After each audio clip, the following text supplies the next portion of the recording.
You're listening to the AFTERBUZZ TV Network, now the largest new media platform on the web, and your #1 source for after-show entertainment.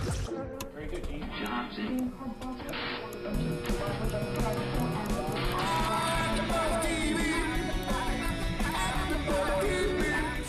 From the AFTERBUZZ Studios in Los Angeles, California, presented by Maria Menounos and streaming live thanks to Akamai Technologies, this is AFTERBUZZ TV's Chasing Life After Show. We'll break down tonight's episode and get you all the latest news and gossip. And now, another post-game wrap-up show for your favorite TV show. It's AFTERBUZZ TV's Chasing Life After Show. Hello, everybody, and welcome to AFTERBUZZ TV, the after show for Chasing Life. This is episode 6 for Start Living. And tonight's episode had a little bit of fun to it, a little bit of emotion to it, but I didn't break down in tears like I have in previous episodes. Same here. Yeah. There's a few points where I wanted to cry just a little bit, but other than that, I was good. No tears. Yeah. No urges to cry. Now, I know on Twitter there was a lot of tweets last night about April and her mom because, as we know, last episode, her mom, found out about her cancer and everything. And before we go on, we would like to introduce ourselves. I apologize. I'm Heather Joy Smith, and with me here today is Kristin Strange. Hi guys, I'm Michelle Phi. And so last week, April's mom found out about her having the cancer, and we kind of picked up on that from last week to this week. And her mom is kind of, I think, reacting like every mom probably would react. But I think for April, she kind of went from having this mom that kind of just left her alone most of the time to being this super overprotective mom. Yes, I totally agree. I saw that the whole episode, and I was very annoyed by it. I mean, I understand that, yes, that's what all moms would do if their own child, had leukemia, but at the same time, she's 24 years old. She's old enough to, make her own decisions. So when she stepped in and, tried to do everything for her, it was just, stop. Take a step back and reevaluate what you are doing here. Yeah, when they were with George and she was like, you need to know what's going to happen to you, how you're going to react, how you're going to feel. Yeah. I was thinking she doesn't want to know. She wants to go into it and not know how much it's going to suck for her. So let her. And her mom was just pushing and pushing it. And I felt so bad for her. Yeah, I think her mom means well because she does want her to know everything that's going on. But at the same time, I think April's scared for the reality of this. And she just wants to take it day by day. Yeah. So it's interesting how their relationship is going to move forward and everything. Yeah. And I think her having Dominic to go to and him not knowing is kind of been a relief for her. But at the same time, Dominic thinks that she's upset because her dad had this affair that she found out about. And I think it's been interesting to kind of see this play out because Dominic thinks she's crying because of her dad's affair and he broke her heart and she has this sister, but she's really crying because her life is literally falling apart. Yeah. And so it's interesting to watch that she will go to him for comfort. But, it's interesting little twist there. She probably does that, though, because he's not, the rest of her family is kind of looking at her you might die, and I don't know how much longer I'm going to have you, so kind of sympathetic, I feel bad for you eyes, and he doesn't know, so he's just comforting, just pure comforting, which is probably nice for her, having everybody else that she loves being so, oh my god, I don't know what's gonna happen, and having that. And there was one scene where her and Dominic go out and they have oysters. Oh god. And you could tell she was not about to do this, but she did because she didn't want him to know. And then she goes back to his apartment, ends up throwing up. And Dominic's roommate is like, I know you have an eating disorder. And she's like, I'm not bulimic. Yeah. And he's like, oh, you're pregnant? Oh my God. No. I like how he asked. He's like, is Dominic the father? Yeah. It's just so funny. I was like, that's your introductory question. So it'll be interesting to see if the roommate even mentions anything to Dominic about that whole scene, or if it just gets swept under the rug. I could so see Dominic freaking out and him telling Dominic and Dominic being like, oh my God, she's pregnant. And then running after her, and maybe that's how it comes out. Who knows? Maybe. We also, this episode, we got to see a little bit more of Greer and Brenna's relationship. And last night I actually was texting Michelle because I missed last week's AfterBuzz while I was out of town. But I was like, what is going on with Greer and Brenna? Like, where did this happen? She's like, I don't know. And so this is an interesting relationship because Greer is part of the so-called popular kids, it seems like, where Brenna just kind of hangs out with her own people. And she's edgy. Yeah. And Greer is really kind of flirty with her. I'm not quite sure, but she is. Well, Brenna has already said that she's a lesbian, that Greer is. Yes. And I don't know, did you see the episode where they were like cuddling at the end of last week's episode? Yes, I did see last week's. So I think that was kind of their introduction. And then what's April's friend Beth? Beth had kind of said, oh, she likes you. And you could tell Brenna was thinking, well, yeah, maybe she does, and maybe I kind of like her, but she didn't want to admit it because she's totally not her style. Yeah. And she even mentioned at one point, I believe it was this week's episode, like, I think it was Beth who asked her, like, well, are you a lesbian or are you straight or whatever? And she was like, well, just kind of like tiptoed around the question and didn't really give a fine answer, and so I think maybe we'll see something blossom between these two. Who knows?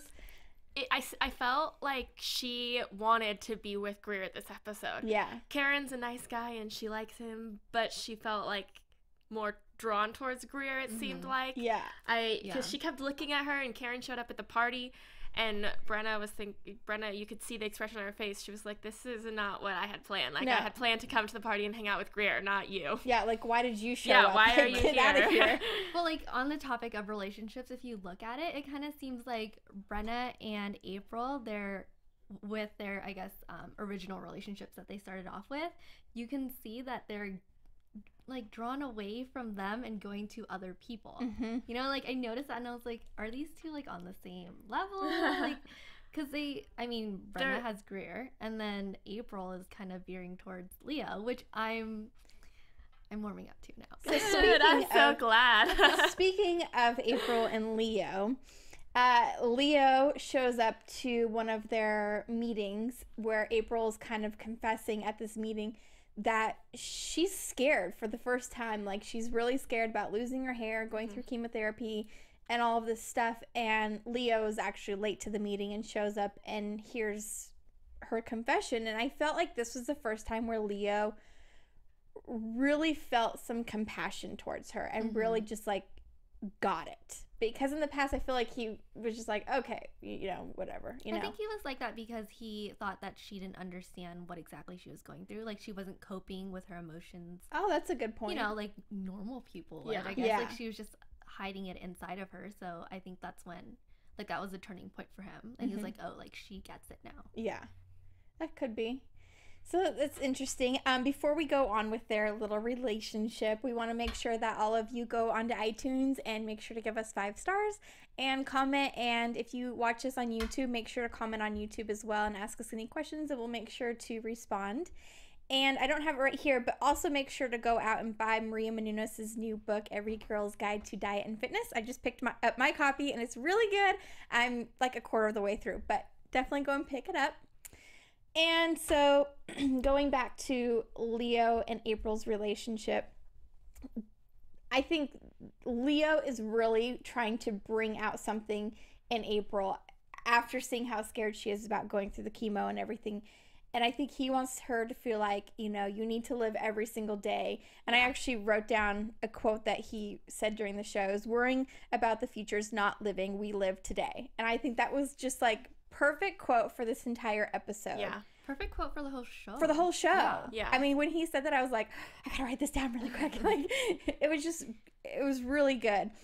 And April and Leo, I'm not actually sure where this whole motorcycle scene started. Do one of you guys remember? It's where after he had requested her for the Hendrie interview, right.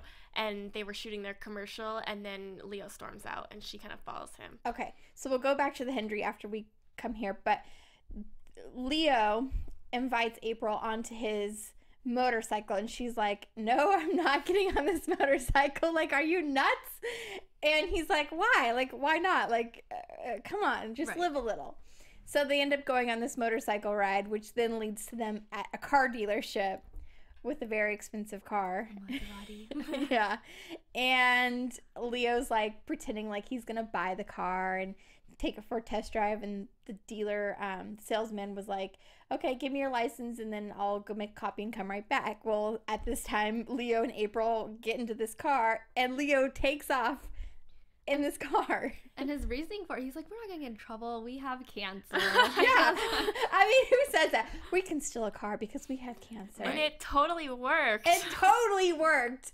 But April made a good point. It doesn't help that it does help that he's Bruce Hendrie's son. Yeah. And that probably got him out too. And it was so convenient. It was.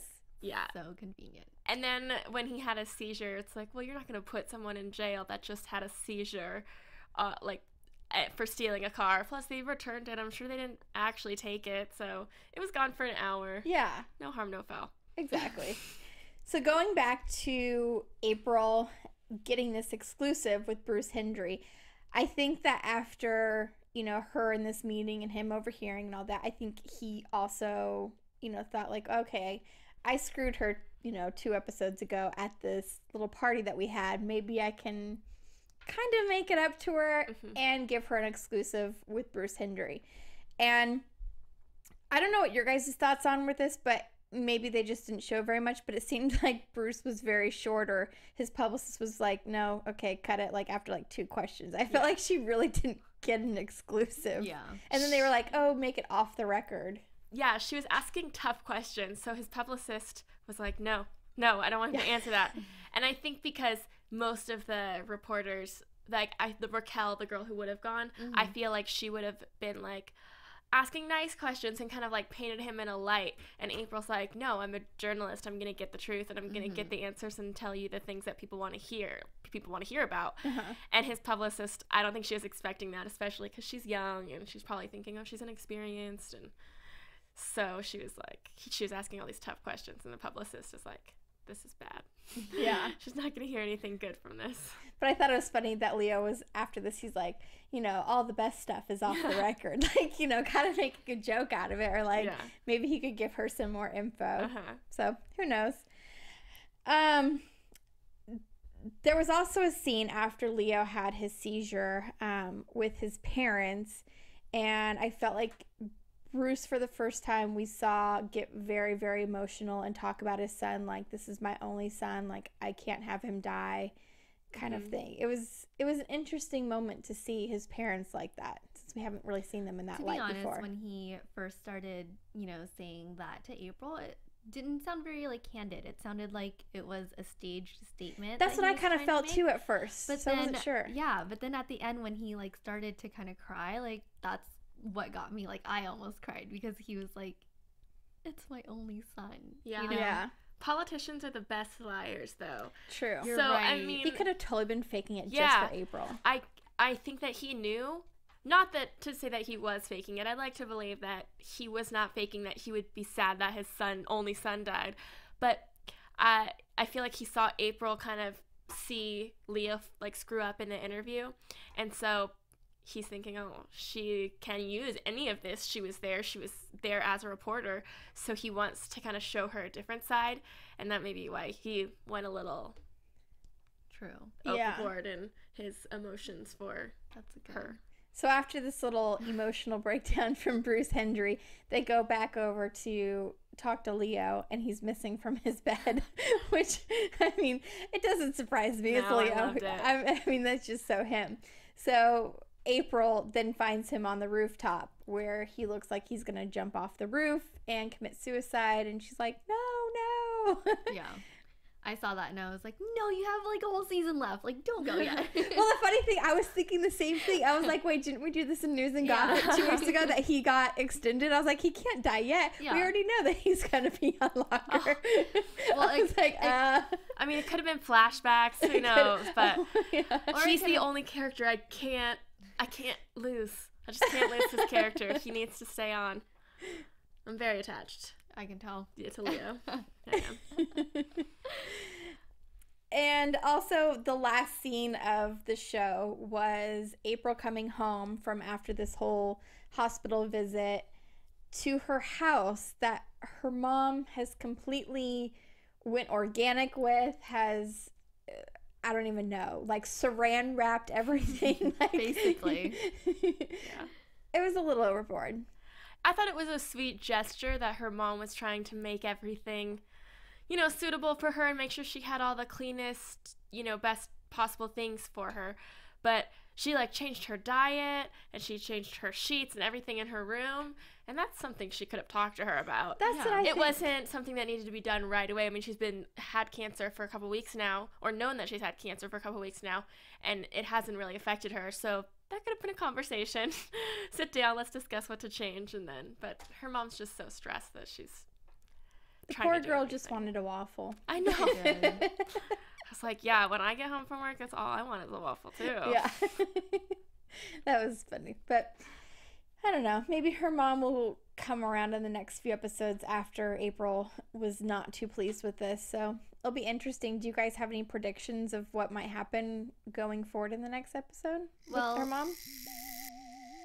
And now, your AfterBuzz TV predictions. Well, I'm still predicting about possibly Natalie Ortiz. I mean, I thought she was going to come up in this episode, but she wasn't. She's hopefully going to come up in the next one. And I really think that April and her mom's relationship is going to change drastically. Like, not for the better, maybe for the worse, because in this episode she did keep that infertility thing away from her. Mm-hmm. So I don't know. That's a huge thing to keep from your daughter. Yeah. Especially when, I mean, if you want her to survive, you want her to be able to have the best possible life after cancer. Why wouldn't she if she wants kids, why wouldn't she want her to be able to have children? I think she's smart going to see a fertility specialist. Yeah, I agree. I mean, she can get eggs frozen, and then when she gets through cancer and gets married, she can have them make babies. Yep. I think that Dominic is going to find out in this next episode about the cancer. And I think that that's going to be kind of a turning point for her and her love triangle with Leo and Dominic. Maybe it'll push her to one side or the other, however he reacts. Yeah, I completely agree with you. Before you said that, I was going to say in the next episode that I saw her and Dominic possibly kind of going their own ways. Not completely, but, more so as she kind of leans towards Leo. But if she does come out, then I could see him reacting into, drastic ways as we've seen in the past. One hand, he said, I can't deal with that. Yeah. Just no. Or he could completely snap and be completely different and be like, no, I'll be there for you.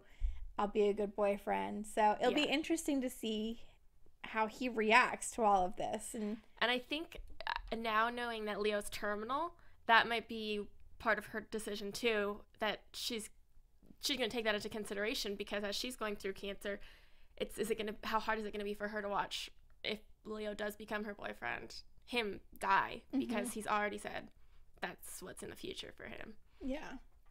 So I think that'll be interesting to see. Should be interesting. And I believe you have some news and gossip for us as well. I do. AfterBuzz TV News.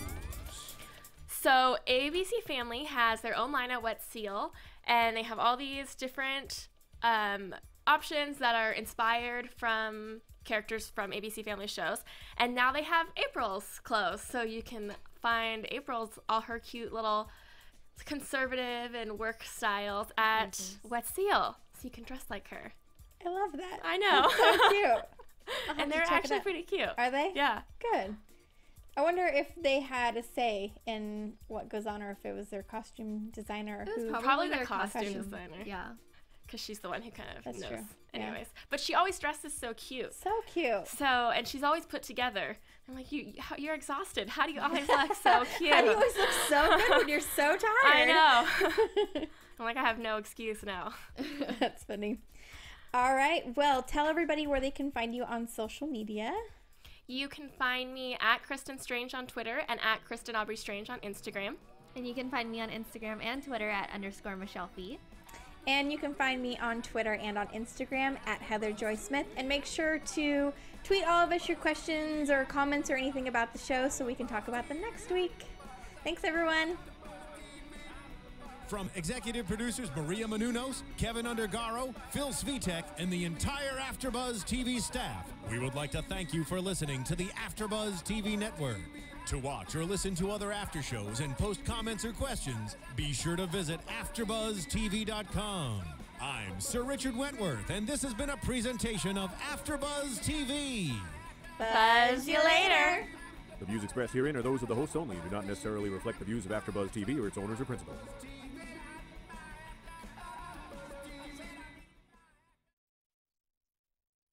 Thank you for watching AfterBuzz TV on YouTube. For more of your favorite after shows and interviews, subscribe to our channel here, and be sure to share your opinion on the episode in the comment section below here. We'd love to see what you guys are buzzing about. Thanks again. Buzz you later.